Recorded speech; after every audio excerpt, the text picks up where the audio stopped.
Okay. Last night, as soon as I got done with the video, I realized I forgot something. And then I said, it's better off you forgot it because that alone is a 25-minute conversation. Should you move people during a mass casualty event, such as a shooting or some shit like that? Well, the short answer is no. In fact, myself, my department, my entire department, there's only one specialty that is allowed to move people that are disabled, bleeding, have a head injury, neck injury, or back injury. Okay? And those are the ESU guys.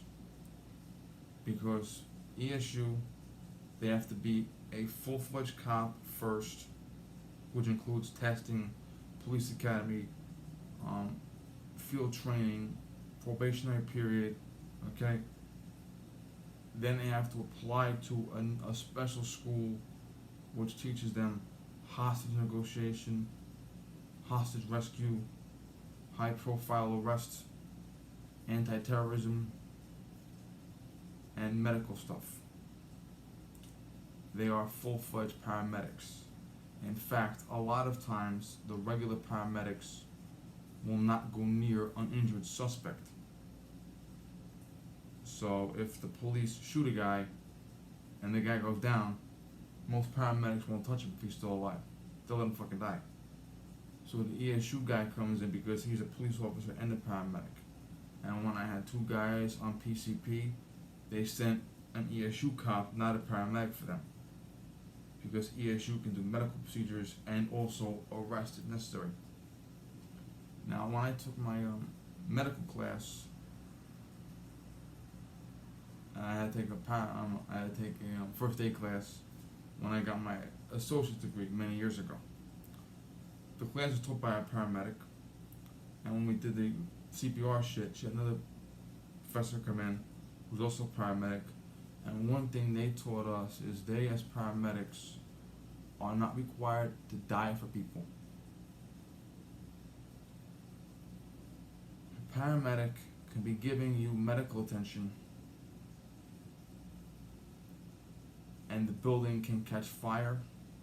Some paramedics learn carry techniques and may try to carry you. But if a paramedic gives you medical attention and the building catches fire, if they get up and leave, that's it. You can't sue them. When paramedics come to a shooting, an assault, a robbery, they will literally sit in their ambulance with the doors locked, engine running, seatbelts on, in gear, foot on the brake. If they hear a loud fart, they're gonna take off.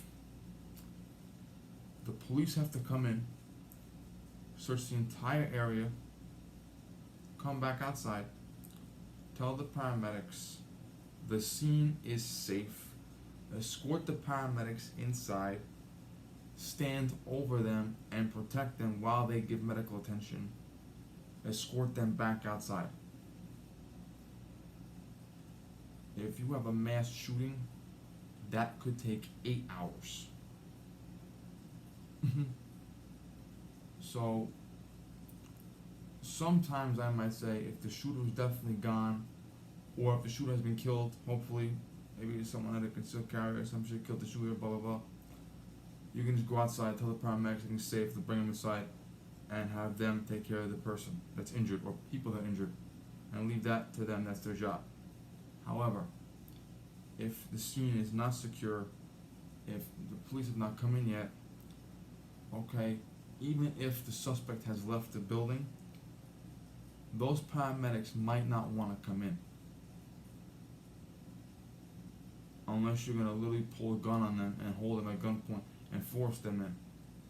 Which is not exactly going to be a nice thing to do, believe me, okay? So you may very well have to go out to them.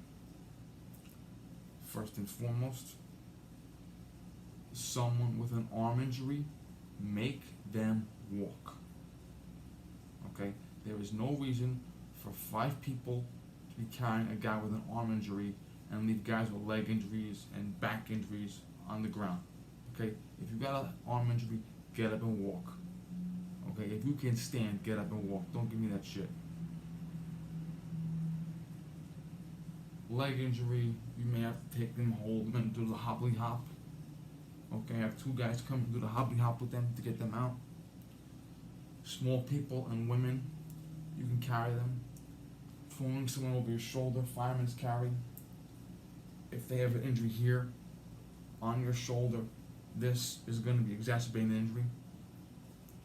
Also, depending on how you're carrying them, how far slumped back they are, they may be like this, and they may have blood rush to their head. If possible, you're better off carrying them, cradling, like this, in your arms. Also, 2-person carry. Take top, take legs, pick and go. Now,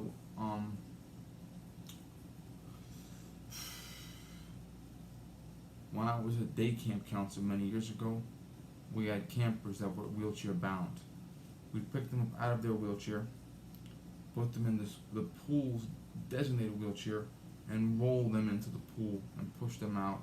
Okay, and then pick them back, put them back in the wheelchair, pull them out, pick them up, and put them back in their personal wheelchair. And we would always tell the staff, if you have a female camper, have a female counselor hold top, because of the breast hand situation. It is so much easier to explain a female counselor doing this as opposed to a male counselor doing this. Okay? Fuck that. If I've got people shot, I don't give a fuck. If I will literally grab the woman by the boob and drag her out like that. I don't care. I'll grab her by the ass. I don't care. Okay? People are injured. They have to go to the hospital. Okay? There is no time for fucking around. Period. Okay? One time I had a woman with me standing in the block. I'm working. Car's gonna run a red light. I took my hand and hit her in the chest and pushed her back. Where'd I hit her? Here. Did I care? No. A couple months later, she was the woman, her and her son, I saved her from being paralyzed. Right after I saved the pregnant woman. Okay? If I have to save your life, and they tell you this when you go to paramedic, when you go to medical training, you go to first aid class, they tell you this in first aid class. There is no sex in first aid. Okay? Touch. Okay? If I have to touch you to save your life, I'm touching you. Okay? If you got a chest wound and I gotta bandage it, I don't care if you're a girl. If your ass cheek is blowing off and I gotta compress it, that's that.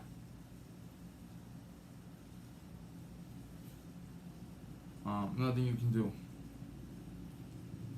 Here's some apparatus you're gonna find on designated stores.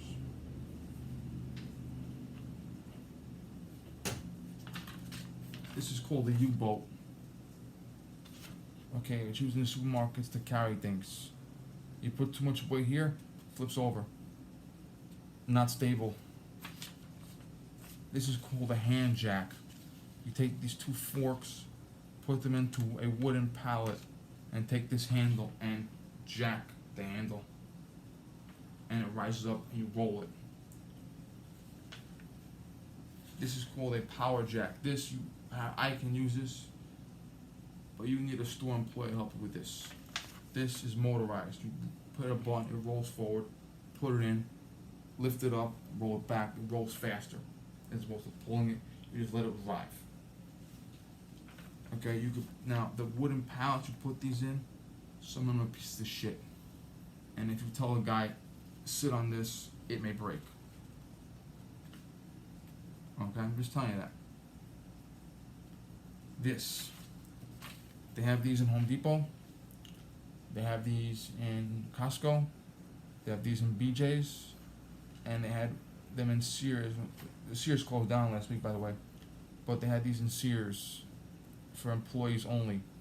This was plastic up here. This is nice and steady. I can take 2 people, sit them on this, and pull them. In fact, there's actually a video of a gentleman pulling a woman who has a bullet wound to the calf. He's pulling around on one of these. Look for this. If you can find it, get it. Children. Small children, you can pick them up, put them in the shopping cart, and push them out. Might not work for big people, but children, yes. Especially if they're little toddlers, they can't walk on their own too good, or they're fucking petrified. Okay, pick them up, throw them in there, push them out. You may be doing that injured or not with the toddlers.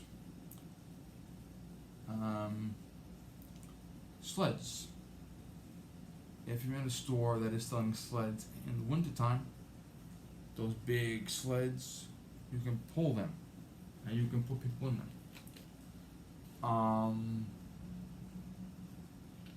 Wagons. Don't need that anymore.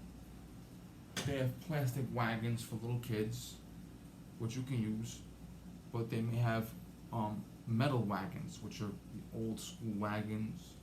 They're better. They even sell wagons for gardening. People take the wagon, they buy it at they buy it at the department store, and they take it home and they use it in their garden to put their plants in and roll them out to the. Okay, that can be used. Okay, because dragging people, carrying people, lifting people is gonna hurt. Okay, you want to work smart enough, not harder. By taking people out and rolling them out, that will save you energy and will allow you to work faster. Okay, you can. If I have to drag one person out, and I'm dragging really hard, I'm gonna strain my back after the first person, and especially if it's a heavy person. Be realistic about that, and that's gonna hurt me a lot, and I'm gonna wear out a lot. And by the time the second person comes, I'm gonna have a back spasm or a herniated disc, and they're gonna be pulling me out. Not good. So if you can get carts, wagons, anything that's large with wheels on it that can be utilized, you can use that, and it can save you energy. So you can go back for more and more people, and use all of them. Use any you can find. Look in the employee section. Look in the employee only sections. Okay. And with wheels, get creative. Okay. Now, if it breaks, it breaks. Guys with head, neck, and back injuries, that's gonna be hard. You're probably gonna want to look for. Well, if I would try as hard as I could to get a paramedic in there by that point, or at least a fireman, because that's gonna hurt. You could look for lumber in Home Depot, if you're in Home Depot or Lowe's. Flat pieces of sheetrock. Flat pieces of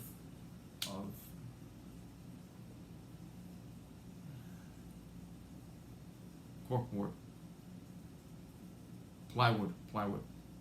I did carpentry in high school, figure that one out. Flat pieces of cardboard, of plywood. Lay it down, lay them on it, pick them up. Here's the problem with that. How thick is it? How heavy is the person? How bad is the injury? How many guys you got?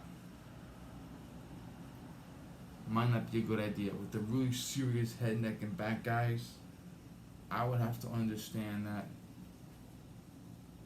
they're most likely going to get really fucked up unless I have some help. Professional guys with me. Okay, I've seen 3-4 people pick up 100 person on a stretcher or a gurney or some shit. It's not easy. Okay, those flat boards they have, the flat boards are tested for human weight. The top has a head thing to clamp the head in, and there are cuts in to act as handles.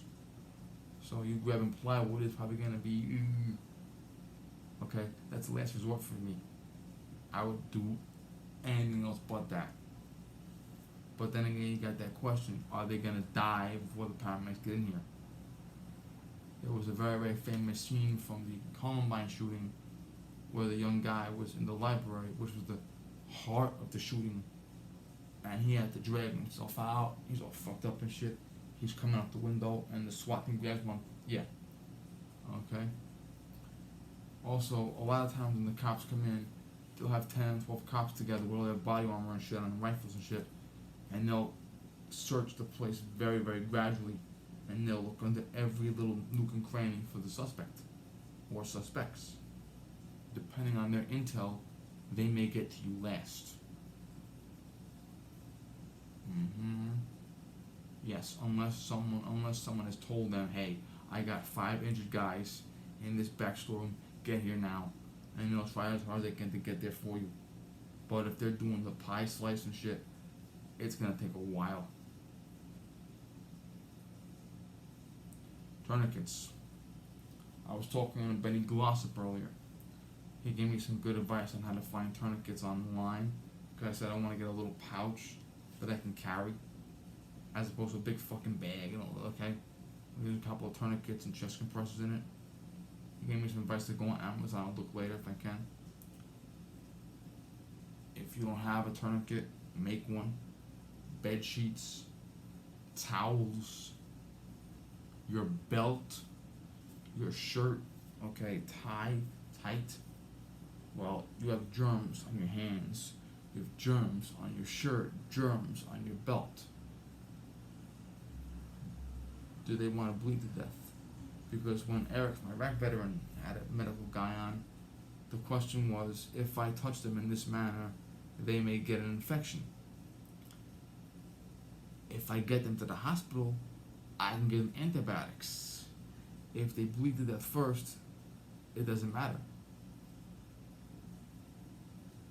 Okay? So, a good thing to do is to learn a few carry techniques. Dragging, push, okay?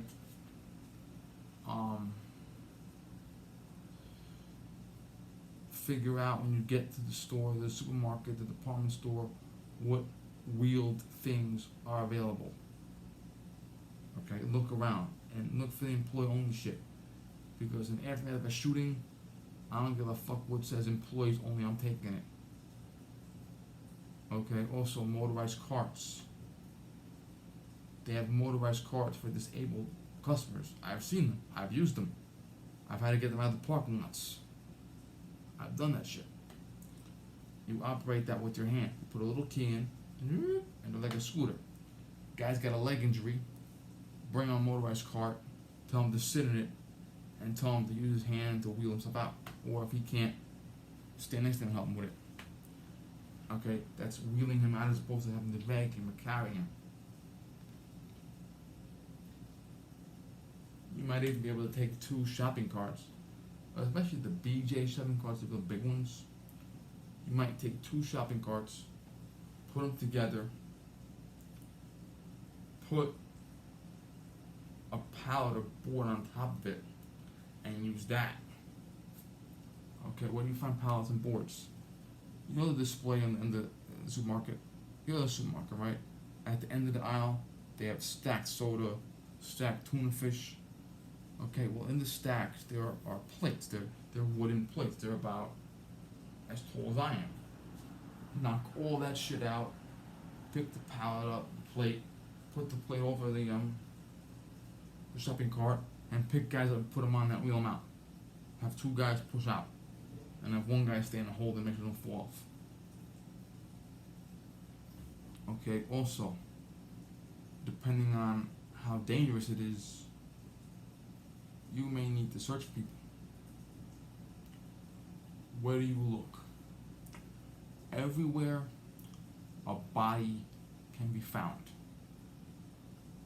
You may have a person that is shot, they run, and they crawl under a counter, and they pass out. So they're not yelling for help because they're passed out. They're alive, but they're passed out. In the freezer, in the back storeroom, behind the customer service desk, in the employee lounge. And the employee lounge has a cabinet, like a cabinet to store shit in there. On the shelves themselves, especially the really big shelf. If you have the department stores, Home Depot, okay, big stores, those Gigunda fucking industrial shelves, you may have someone shot. They may run down an aisle. stand on something and jump up onto the shelf, and they're at this height. Okay? You want to look everywhere. If possible, have the manager or the store detective go into the surveillance room and check all the surveillance cameras for every nook and cranny of the place. Look out back. Go out back. Look under the truck bay. Look under the trucks. Look in the trucks. Dumpsters. Look in the dump. Yes, open the dumpster and look in it. One person down all fours. Other person stand in the back. Open the dumpster and look inside of it. Yes, do that. Any place where you can put a person's body. Yes. But also understand, unless you're satisfied the shooter was gone, he or she may be hiding there too. That's one thing you gotta worry about.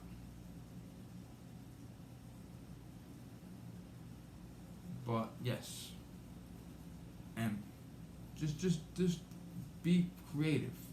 And what if I break their shoulder? Okay.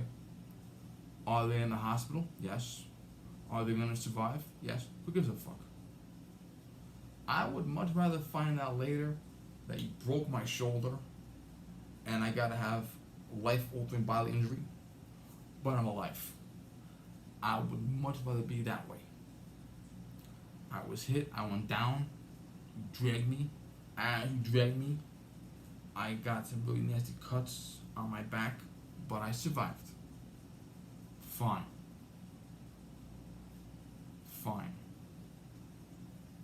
These things we can work out. You being dead, we can't.